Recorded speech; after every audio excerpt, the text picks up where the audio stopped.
आखिर कौन थी त्रिजटा? आइए समझते हैं। त्रिजटा सुलेखा नाम की एक खूबसूरत अप्सरा हुआ करती थी और इंद्र की सभा में शोभायमान होती थी। सुलेखा को चित्रसेन नाम से गंधर्व से प्रेम हो गया था। दोनों इंद्र के दरबार में नृत्य कला करके सभी का दिल बहलाया करते थे। एक दिन नृत्य करते करते ये आभास हुआ कि वो बहुत जल्द चित्रसेन से बिछड़ने वाली है और वह रोने लगी। तभी सभा में नारद मुनि जी आ गए। उन्होंने कहा, सुलेखा, तुम्हें रोने की कोई जरूरत नहीं है।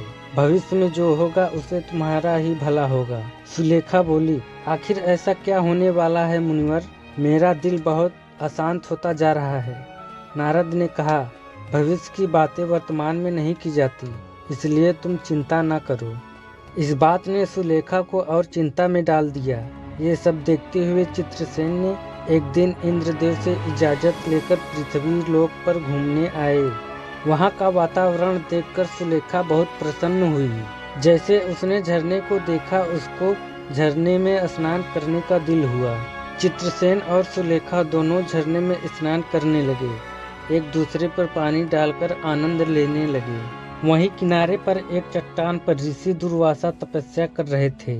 बार बार उन पर पानी की छींटें पड़ रही थी, पर सुलेखा और चित्रसेन इस बात से अनजान होकर अपने आनंद में खोए हुए थे। जब ऋषि दुर्वासा को यह सहन नहीं हुआ तो उन्होंने आंख खोली और सुलेखा से कहा कि तुम यहाँ से चली जाओ। तुम्हारे इस आनंद की वजह से हमारे ऊपर पानी के छींटे पड़ रहे हैं, जो मेरे तपस्या में विघ्न डाल रहे हैं। लेकिन उनकी बात मानने की तो दूर, उन्हें उल्टा जवाब दे दिया। ये देखकर दुर्वासा ऋषि को क्रोध आ गया।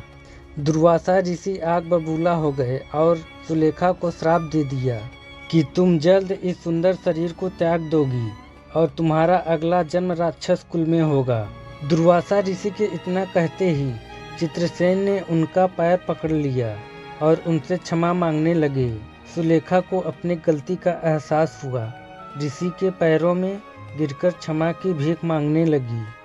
तब दुर्वासा ऋषि ने कहा, मैं अपना श्राप वापस नहीं ले सकता हूँ, लेकिन एक वरदान देता हूँ। तुम्हें उस जन्म में साक्षात श्री हरि और लक्ष्मी के दर्शन होंगे। देवी सीता जो साक्षात लक्ष्मी की अवतार होंगी, उनकी सेवा करके तुम्हें मुक्ति मिलेगी।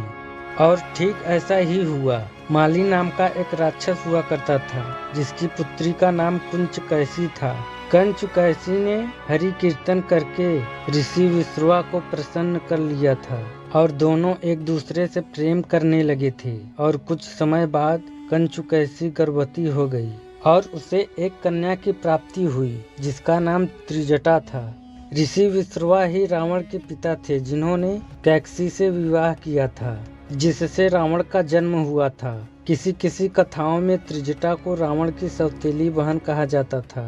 ऋषि दुर्वासा के श्राप के कारण उनका जन्म राक्षस कुल में हुआ और उसे माता सीता का सेवा करने का अवसर मिला। रावण वध के बाद जब सीता माता वापस श्री राम से मिलने जा रही थी तो त्रिजटा ने सीता माता को बहुत अच्छे से सजाकर भेजा था। श्री राम से मिलने के बाद सीता माता ने जब त्रिजटा के बारे में सारी बात बताई तो उन्हें बहुत प्रसन्नता हुई और त्रिजटा को यह वरदान दिया कि हे त्रिजटे, जो हवन श्राद्ध आदि को गंदे घर में किए जाएंगे वह सब तुम्हें प्राप्त होगा, तब चाहे वो कितनी विधि विधान से ही क्यों न किया हो।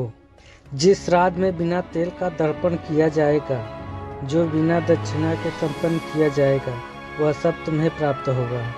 इसके अलावा श्री राम ने कई सारे वरदान देकर त्रिजटा को धन्य कर दिया।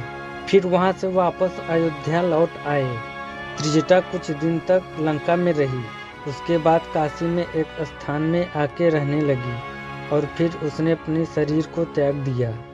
आज भी काशी में त्रिजटा माता की मंदिर बनी हुई है।